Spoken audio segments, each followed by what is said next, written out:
Africa lives. You can't kill Africa. We're here today because you have taken somebody from us, but you can't kill him because we're here speaking on his behalf. We're back. Sobra, who wrote you your statement this morning? That statement is a shame to your position. You say it isn't fair to the officers for us to rush to judgment?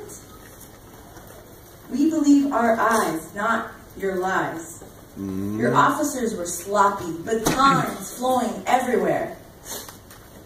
Trigger-happy officers on the scene that morning. Statements like "drop the gun," "stop resisting," have been said time and time before, and their officers were not at risk.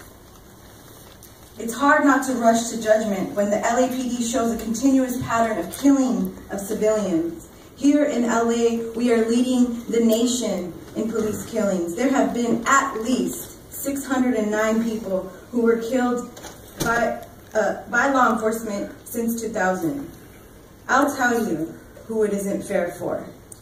It isn't fair for Carlos Oliva, murdered by law enforcement. It isn't fair by Andy Avila. It isn't fair for Rigoberto Arceo. It isn't fair for Ignacio Ochoa. It isn't fair for Michael Naida. It isn't fair for Ernesto Dueñas Jr. It isn't fair for Jose de la Trinidad. It isn't fair for Eduardo Bermudez.